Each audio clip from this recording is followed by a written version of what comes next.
I'm Miss Zoe Reyes, 21 years old. I call myself a writer, for now. I have an older brother. His name is Mr. Axel Reyes, 30 years old. He works at a big company after graduating from college. Our parents passed away in a car accident when I was in 9th grade. I fell into depression from the shock and became a hermit. As a result, I couldn't go to high school.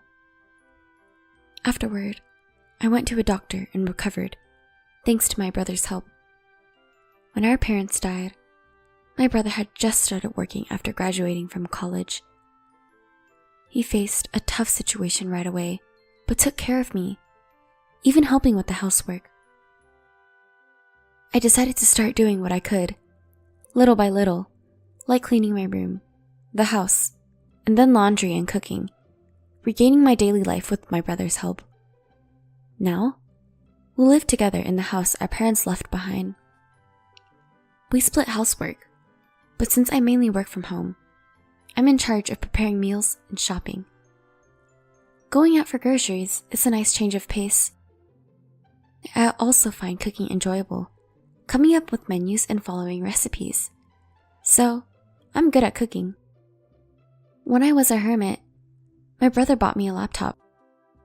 "Take a look at the unknown world with this," he said, and I explored various worlds on the internet. I started wanting to visit places I found in photos and videos on video sharing sites and forums, and my brother took me there, or I went alone. Without my brother's support, I might still be a hermit. Eventually, I learned about remote work. Gradually, I began working and had more chances to go out, returning to a normal life. After our parents passed away, my brother became like a parent to me. He's both kind and strict, a person with a good balance. He studied hard, which is why he was able to get a job at a big company after attending a national university. 7 years have passed since he joined the company, and now he is a team leader. There was a change in my brother. He had always been shy around women, but as his friends got married one after another, he finally started dating someone he met through a friend's introduction. 2 years later, she proposed and they decided to get married. One day, he invited me to meet someone over dinner. It was a Japanese-style restaurant. My brother shyly introduced the woman who would become my sister-in-law. Her name is Miss Nora Reyes. She graduated from the same university as my brother and is 2 years younger. She works as an office lady at a major food company. Her wavy, semi-long hair makes her look older than her age. "Nice to meet you. I'm Zoe, the sister. Please take care of my brother." "Likewise. I'm Miss Nora Reyes. You're such a cute sister. I always wanted a sister, so I'm really happy you'll become one," she said with a smile. She wore slightly heavy makeup, but she seemed like a lovely woman. Then, she asked about me. "Since Axel went to a good university, I assume you graduated from a decent one too, Zoe?" My brother answered for me. "Well, actually, Zoe didn't go to college. When our parents died in an accident, she was in 9th grade. She struggled with her mental health. It took her some time to recover. Of course, she can live a normal life now." "What? She was sick in 9th grade? So she couldn't attend high school either?" Nora seemed very surprised and pressed further. I added to my brother's explanations, since it was about me. "Yes, that's right. I caused trouble for my brother because of my illness. But thanks to him, I was able to recover. No amount of gratitude is enough for what he did." "I see. I understand now. Nora, my brother may look a bit older because of his struggles, but he has a great personality. Please look beyond appearances." "What are you talking about?" I tried to lighten the mood with a joke since the conversation became serious, but Nora didn't laugh. At the time, I thought Nora was moved by what my brother had done for me. From what I heard, Nora's parents both graduated from prestigious universities, and their entire family had attended college. Naturally, they had excellent grades and worked at well-known companies, with many in professional roles like doctors and lawyers. They were an impressive family. Nora's father was an executive at a major publishing company, and her mother was the president of a local women's association. Hearing that, I thought my brother was going to join a great family. Busy with work, my brother steadily prepared for the wedding. Seeing him happy made me happy too, and I helped out with various tasks. One day, I received a call on my smartphone. I was a little nervous about answering a call from an unknown person, but the number was displayed, so I answered. "Who is this?" "Zoe, I'm Nora's mother. Nice to meet you." To my surprise, the caller was Nora's mother, who would become my mother-in-law. "What can I do for you?" Feeling anxious, I asked, and she replied, "I heard from Nora the other day that you didn't attend high school and only graduated from middle school." I didn't know what she wanted to say, but I answered honestly. Yes, when my parents died in an accident, I suffered from mental health issues, and it took me a long time to fully recover. That's why I couldn't go to high school." "I sympathize with your situation, but the fact remains that you only have a middle school education, right?" "Yes." "I see. I have a favor to ask. Could you please not attend Axel and Nora's wedding ceremony? Actually, don't attend."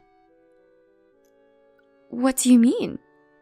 I was taken aback by the sudden, outrageous request. "Axel and Nora both graduated from top universities, and my husband and I also graduated from college. Of course, all our relatives have college degrees." "Yes? What about it?" "You're not very smart, are you? No wonder you only finished middle school." With a sigh, my mother-in-law continued the conversation.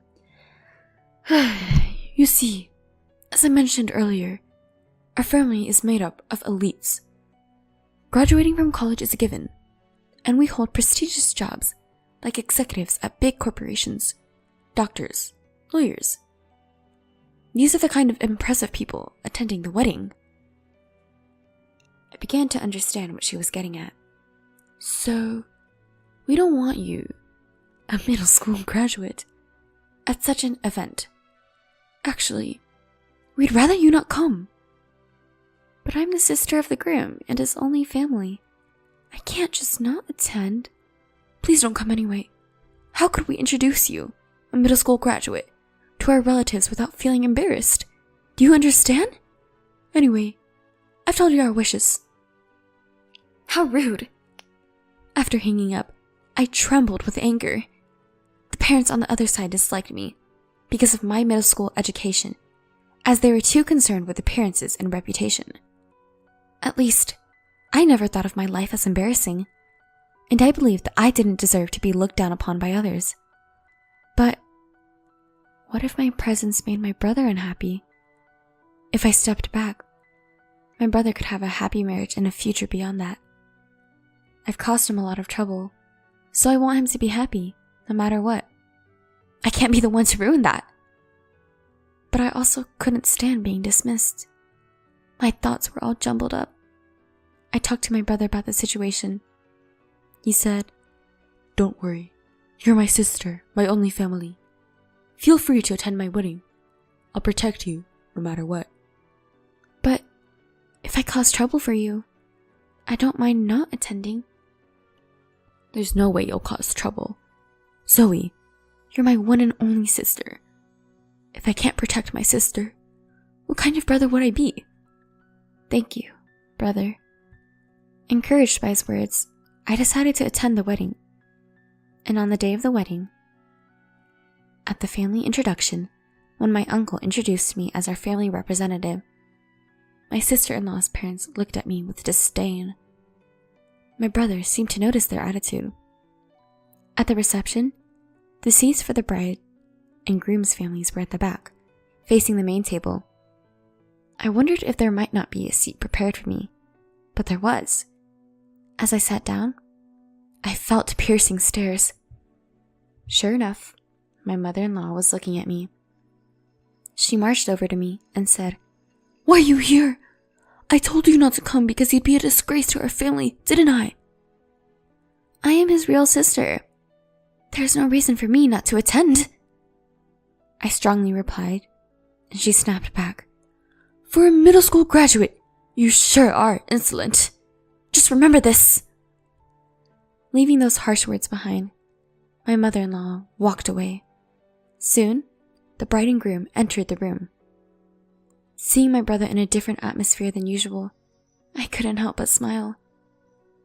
Nora was beautifully dressed and sparkling. As soon as the mediator finished speaking, my mother-in-law suddenly stood up and talked to the MC. Then, she grabbed the microphone and started speaking loudly. "Our family has all graduated from college and hold respectable jobs. I believe that Axel is a suitable person for our family. But there is one issue." She took a breath and continued. "It is his middle school graduate sister. She is an incredibly embarrassing presence in our family. We would like to ask the groom to sever ties with her. If he can't, we cannot allow this marriage." There was a commotion in the room, but my mother-in-law ignored it and turned to my brother. "Axel, can you swear to do that here? Swear to cut ties with this embarrassing middle school graduate sister and become a part of our excellent family." As if it were obvious, both the bride and father-in-law nodded. Then, with a triumphant look, she handed the microphone to my brother. Taking the microphone, my brother took a deep breath and answered, "Indeed, my sister is a middle school graduate, but she is my only blood relative, my family, since our parents have passed away. I can't sever ties with her.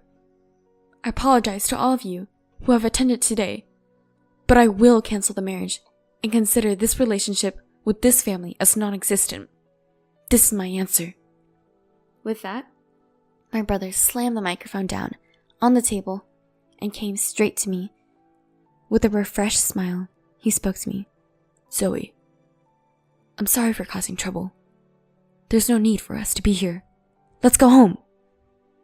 Later, I heard from the relatives who attended that the reception was canceled because the groom left halfway through. The bride burst in tears, and her parents were scolded by the relatives and had to apologize on their hands and knees. They were also forced to return the gift money. Later, my uncle contacted my brother. He said that although his attitude at the reception wasn't praiseworthy, he would have severed ties with him if it had continued. He also offered to pay a suitable amount of consolation money and have the bride's side bear all the expenses for the ceremony, but my brother refused. He conveyed that he wanted a sincere apology for his sister rather than a monetary solution. After a while, a meeting was arranged at our home for post-settlement discussions. I made up my mind to show my former in-laws a thing or two. At the meeting, my ex-sister-in-law and her parents, a total of 3 people, came. They handed my brother some money as a gift, an inconvenience fee, and apologized for the rudeness at the reception. But it didn't feel like a sincere apology. There was a sense of reluctance. As for my ex-mother-in-law, she said things like, "We should have investigated more thoroughly. If we had, this wouldn't have happened," showing no sign of remorse. My ex-father-in-law also continued, "Axel should have told us about his sister in detail from the beginning. Then we wouldn't have ended up unhappy." Anger welled up inside me, and I carried out my prepared plan. "Ex-father-in-law, well, you're not really my stepfather anymore, but for convenience, I'll call you that. You work at Rainbow Publishing, right?" He glanced at me and said, "Yeah, I do. I'm a director there. What about it? He looked down on me. I work with Rainbow Publishing, but I can't bring myself to like a company where you are. I want to terminate the contract. Is that all? I don't care. There are plenty of workers. It won't have any impact. Understood. I'll quit immediately. And I'll sign a contract with your rival company. Go ahead. Do as you please. With my ex-father-in-law's arrogance and my peripheral vision, I called the editor at Rainbow Publishing and informed them about the contract termination. There was a commotion on the other end of the phone, but I only conveyed what I wanted to say and hung up. Then, I called the rival company and told them I wanted to proceed with the contract. Even after my call, my ex-father-in-law remained smug. My brother, unable to grasp the situation, looked around nervously. Eventually, a call came to my ex-father-in-law's smartphone. Hello? It's me. Yeah. What? The president? What's going on? Then, he suddenly whispered, and his face turned pale. After finishing the call, my ex-father-in-law turned to me and said, Are you the popular author? Yes, Ray? Well, yeah. Yes, Ray is my pen name for light novels. So what? So, you mean our president said a popular author is breaking the contract with us, and it's my fault? I just asked you if it was okay to terminate the contract. And you said it didn't matter. That's all there is to it, I said it calmly. You're an elite, right? Isn't it embarrassing for you to deal with a middle school dropout like me? I'm sorry. I apologize. But can you reconsider terminating the contract? Seeing my father-in-law's sudden change in attitude, my ex-sister-in-law asked curiously, why would you be so humble to a mere middle school dropout girl? Idiot! You're our publishing house's top author. If you leave, the damage to our company would be enormous. The president told me to take responsibility. At this rate, I'll be demoted. What? Really? Yeah. If that happens, it'll be too embarrassing to associate with her relatives. Please, do something. My ex-sister-in-law and her parents were confused and turning against each other. Please, can you reconsider? It's impossible. The matter is settled, so please leave. My brother also sided with me. Then, please leave as requested. My brother and I smiled as we saw the three of them leave our house, shoulders slumped. After the three left, my brother said, You're a popular author? I didn't know that either. Well, I used a pen name. When I posted a work I wrote last year online, it got good reviews. Rainbow Publishing offered me a contract. I've been making quite a bit of money, I explained proudly. My brother's smile brightened. It had been a long time since I'd seen him smile like that. And so, the broken engagement was resolved. My ex-sister-in-law seemed to be looking for another partner. But no one would approach her since the incident became widely known. She became reclusive and eventually quit her job. My ex-father-in-law, being blamed for my contract termination, was demoted to a regular employee. Unable to endure warehouse work, he resigned. My ex-mother-in-law was harshly criticized by her relatives for her disgraceful behavior at the wedding reception and was no longer recognized by her once proud and accomplished family. It serves them right. My new publisher supported me, and my popular work was turned into a comic. Its popularity rose again, and now there's a talk of an anime adaptation. My brother is burying the memory of the wedding as a dark history and working hard. I'm eagerly waiting for a wonderful person to impair my brother's life. At last, our days have returned to being peaceful. I'm still racking my brain over creating light novels, but I feel that the repetition of these days is happiness. I'm planning to go on a trip with my brother again. Taking our late parents' house with us, who passed away in the accident,